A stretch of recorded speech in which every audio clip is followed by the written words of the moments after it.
Good morning, guys. Welcome back. I'm going to go through the process of how to pressure can those tomatoes that we've cooked down.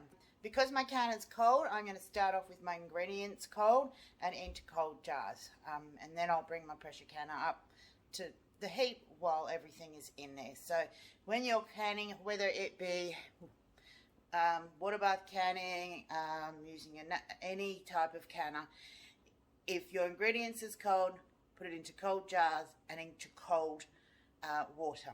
If you've got hot ingredients, put them into hot jars and into hot water. This will stop the jars from cracking and causing any issues with the liquid all of a sudden siphoning out as well. So the other thing I want to quickly discuss with you is sterilization. With a pressure canner though, there is no need to sterilize your jars as long as they're clean and being washed in some hot soapy water like you would any of your other dishes. And as long as they're clean like that, no cracks, no little chips, anything like that, you don't need to sterilize them. A pressure canner's temperature gets way beyond the point of what a pot of boiling water does anyway. So it will do all its sterilization for you. I'm going to quickly just show you how I set my pressure canner up. I have an all-American pressure canner.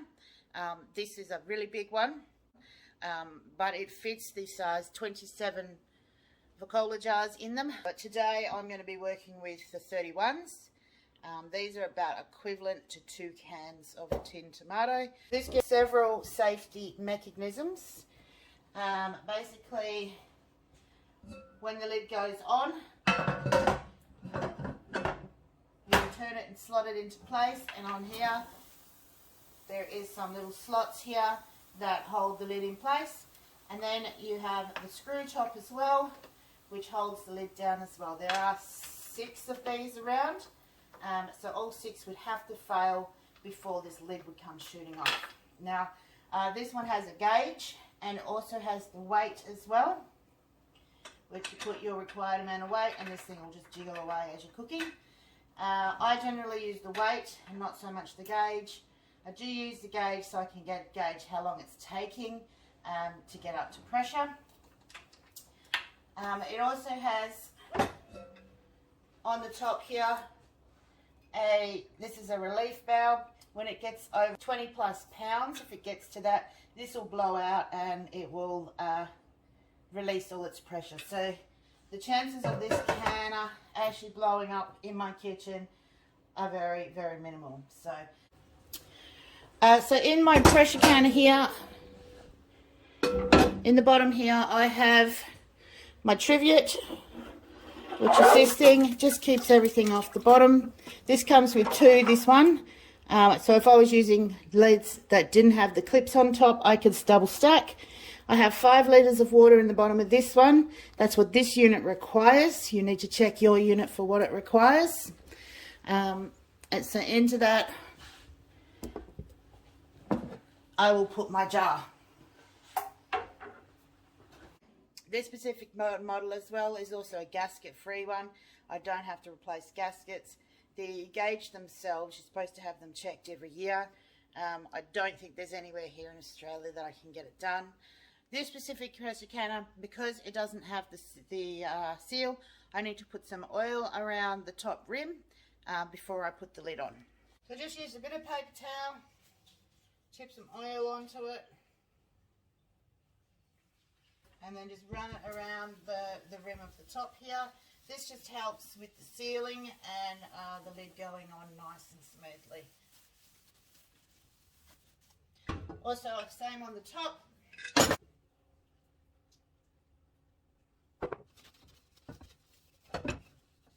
I like this pressure canner because there's no parts that need to be replaced.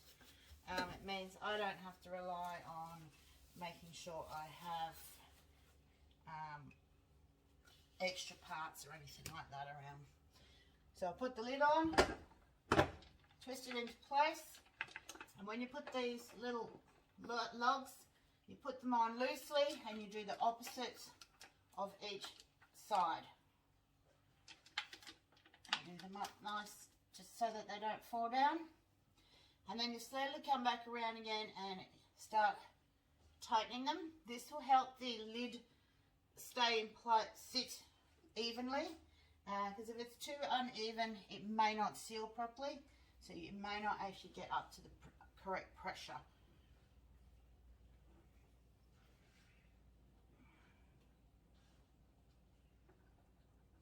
Looks pretty good, all pretty even all the way around. I don't always get it nice and even. Sometimes I have to take it off, start again, or it's just slightly on the off angle. Just getting some of that oil off the side that I spilled. This is ready to go. So now I'm just going to turn on the gas. And I'm going to let this heat up.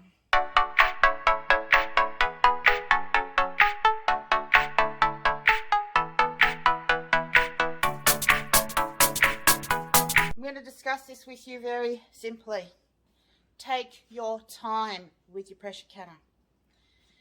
If you bring it up to temperature too quickly, or you bring it down off temperature too quickly, you can cause siphoning, which is where the liquid and or content of your jars comes rushing out because of the change of pressure, or the sudden change of pressure, I should say. So I'm going to let this heat up. This will take probably 20 minutes to 30 minutes for it to heat up. And then once that's heated up, I will show you what the next step is before we actually get the canner up to pressure. It's very, very important that you take your time. Don't rush your canner. It generally is a little bit of a longer process than it is if you are water bathing or if you're using one of the Vacola units, but it is definitely worth the process. So just take your time and do it nice and slowly. This pressure canner has now been on for about 20-25 minutes, and it is just starting to get some steam out of the top of it. This is the little vent pipe here, and there is just a small amount of steam coming out of it. I can feel it. It's warm to the touch. It's getting quite warm. It's not always easy to see. I can hear the unit as well.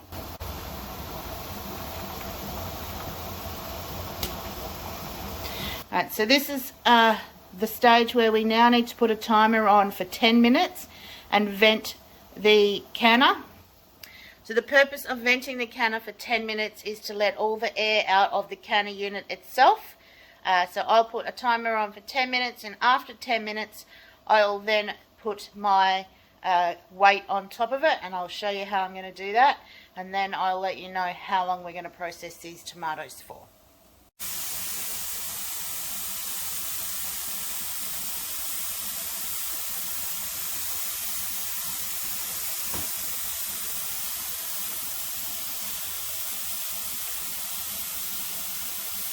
My timer has gone off for the 10 minutes for this to be venting. So now all the excess air has come out. Now this is the bit that this usually freaks me out a little bit, honestly, because I know that there's a stream of air coming out of here. I've always thought it was going to be really hot, but it's actually not that hot. You can actually put your hand over it. So I've got my little weighted gauge here, and I just need to find the 10 pounds one. That's the 15. So there's the 10 pounds. And I put the little hole over top of the thing. Alright, now that will come up to pressure reasonably quickly. It's already got about 3 or 4 pounds of pressure in there. So I have not at one stage yet touched the gas on it. I have not changed the flame on it. It is still where it is when I started it. So this will come up to pressure. When it gets up to this little thing rocking, I will then start adjusting and turning my gas down. Generally I just turn it down a little bit at a time, and once it's sitting nicely where it should be, which this should be rocking, pretty much just does that 1 to 4 times every minute, and you know that you're at your correct poundage. If this at any stage isn't rocking in a minute, you've lost the correct amount of poundage, and you will need to start the whole process again by slowly letting the unit cool down and then start the whole process again. So it is very important that you stay with your canner so that you can keep an eye on it and keep your ear on it. You'll hear it when it starts rocking. It gets really quite loud in here. So this pressure canner has started hissing and rocking at me. So you can hear it. It's quite a loud noise. So this, I can see on here that it's hit about 12 pounds. So I need to drop my pressure just a tiny bit at a time to try and get this rocker. If you change the amount of heat too quickly, you can actually upset the whole process, and like I said, you'll have to start again. Because it needs to stay above the 10 pounds. I don't always go off of the gauge, but I definitely go off of my rocker. But the gauge gives me a bit of a guideline to where I'm sitting at. So I'll let that sit there for a minute and see how much lower it's going to drop.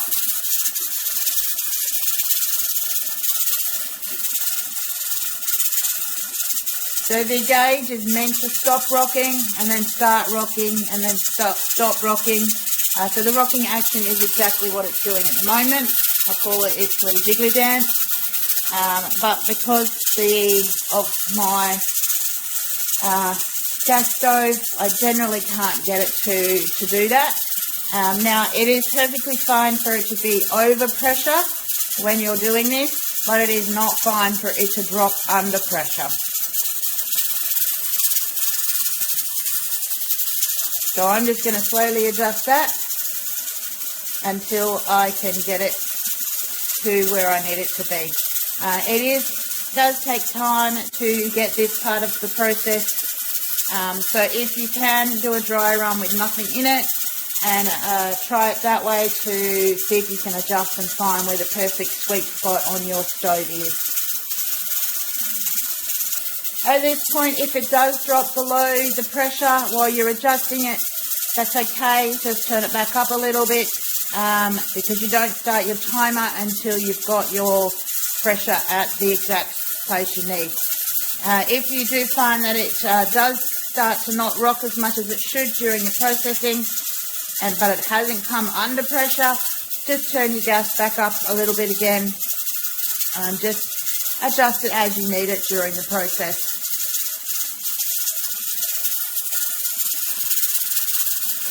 Now my gas stove is right down to the lowest setting I can get it on. So it is going to sit at around about 11.5 pounds.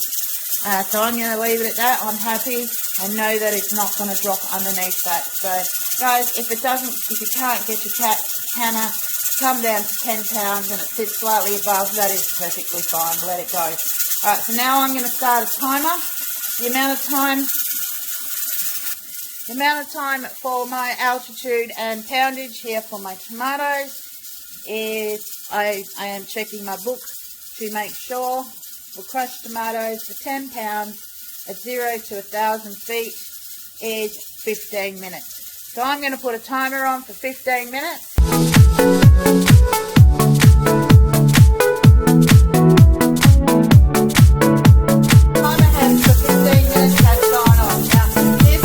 Part that people try to rush too much. All you're doing now, turn off the gas and don't touch it. You need to let this come down on its own accord. The pressure needs to come down by itself. It needs to slowly cool down. When this jiggler stops jiggling and this gauge reaches 0, you'll then take a look at it and see if it is ready to be opened or not. Generally, you can tell when you just try to take the jiggler off if there's still some pressure in there. If you take this pressure off, if you take this jiggler off and release the pressure now, the chances of the content of your jars coming out is very high. So it is very important to allow this to sit and come down off its own accord. Don't move it, don't touch it, just turn the gas off, walk away.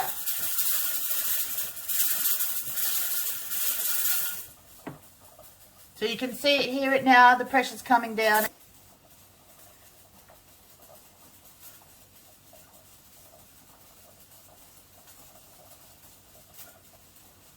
I'm not sure if you can hear, but I can hear the water, it's boiling in the bottom still.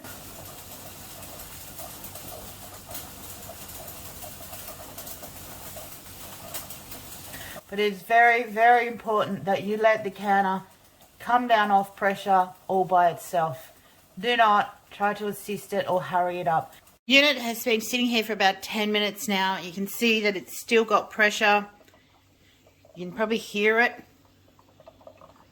Still bubbling away in there. So my gauge is still on. You can see it's still bubbling around the top there. So it's still got pressure in it. So yeah, just let it sit, guys, and let it sit until it's ready. This has now been sitting here for about half an hour to 35 minutes. You can see that the pressure in the pressure gauge itself has dropped to 0. I can still hear it a little bit bubbling, so I'm assuming that there is still a little bit of pressure in there that the gauge is not reading. So what I'm going to do is I'm just going to carefully show you if it starts to hiss when I lift up the gauge, it means it is not down from pressure yet. If it doesn't, that means it's okay to take it off. Yep, now that's quite hot, so I'm just going to grab a cloth. So yeah, so just be careful, the gauge is quite hot. Alright, so you can hear, hopefully you can hear. There is still a little bit of hissing going on in there. So I'm going to leave that for a few more minutes, and then I'll come back and I'll take it off. This has been sitting here about 40 minutes now. So yeah, so it does take a bit to come down from pressure. But I'm just going to take the gauge off again and just check that the pressure is all the way down. Still a tiny bit of pressure in there. Alright, so make sure that you again let this sit for another 5 minutes or so. Just to make sure that all the pressure is released before we take this lid off. I'm just going to start taking off the lid. The whole counter is extremely hot, so just make sure you're really, really careful. Still don't move it at this stage. And undo your lugs again crosswise. Loosen them off to start with. And I will still just sort of let them sit there and just slowly undo them, just to make sure that it's not going to lift up on me. Alright, so that's all the lugs off. Now, when we remove this lid, guys, it still need to basically tip it away from you. There'll still be a heap of steam coming out of there.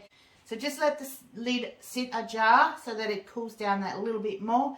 A pressure counter is a lot hotter than a cola unit.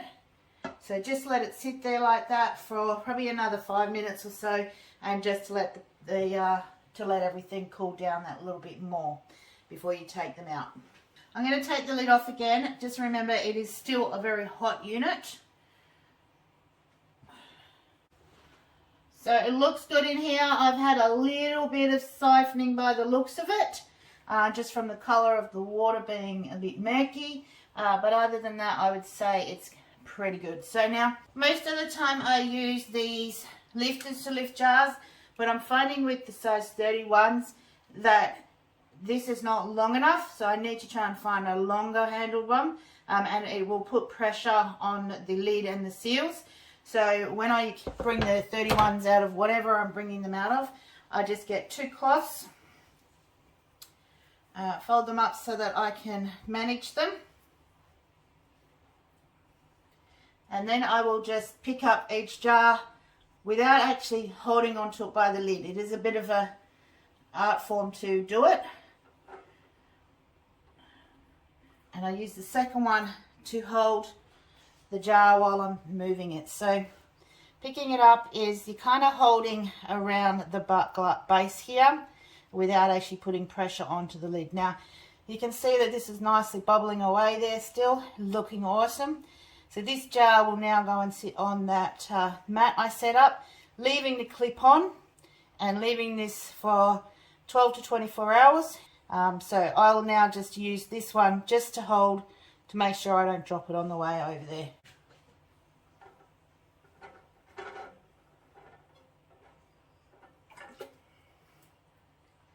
Just looks awesome. There's little air bubbles in holes in here. Don't stress about them. That's just where the vegetable, or in this case tomato, has moved.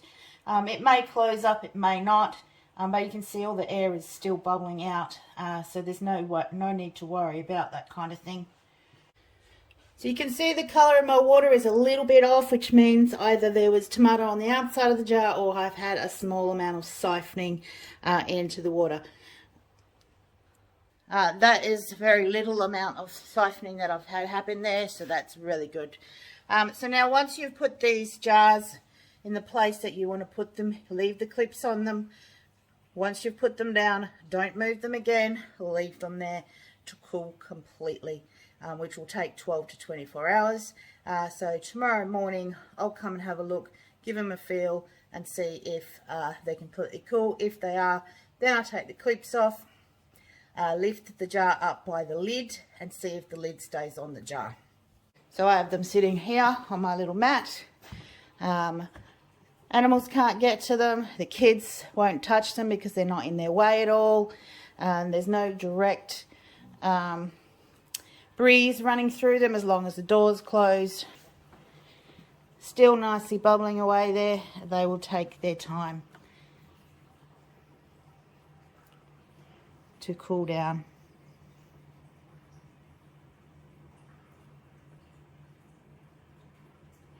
I've just noticed, you can see this lid is slightly off center here. So this jar may or may not seal. You can see there the lid is either shifted. This might be the jar that has siphoned a little bit. So this jar may or may not seal. I have had jars seal like this because you can see the seal is not sitting outside the jar. So it may actually seal, but I just thought it would be something quite interesting to show you. You can see quite well there that there's more of a lip there than there is on this side. Now don't be tempted to try and straighten that up because you'll let the air back in the jar and it will not seal if you try to do that. So just let them sit like that. Have a look tomorrow. If it doesn't seal correctly, then you'll just be using that jar in the next couple of days. You can reprocess them, but I would rather just use the jar up if it doesn't seal correctly. If it does seal, I will probably just be putting this at the front row and making sure that I do use that in the next couple of weeks in case the seal does fail. So this is the very last step for your tomatoes, is to check the seals. So remember, these were the 2 jars that we water bathed, and these were the 3 cans that we pressure can. And this one here, I noticed that the lid wasn't quite on properly, so we're just going to make sure we check this one well. So I find the best way with the Vacola lids to not disturb the lids is just to slide them off sideways. So just slide them off sideways. And then we're just going to grab the lid and just pick the jar up. The jar comes off the ground along with the lid. Your lid is pretty sealed, and a concave top. And the last one with the crooked lid. Sorry, I am assuming that this lid will still be sealed because the seal itself is not sticking out anywhere. It's just on crooked. And yep, it's holding itself up. It's got a concave. But I will put this one at the front of the pack. It will be one of the first ones I use because the lid is that little bit crooked, just to make sure that it's used first up. So I'll let these sit there for a few more days, a couple more days, and come and give them another test, and then label tag them with the month, date and what's in them, and then put them into the cupboard. So I usually just leave them a couple more days just to make sure that if they're going to release, it will be pretty much in the next day or 2. And if they don't, then there is a very good chance that they won't release in the cupboard.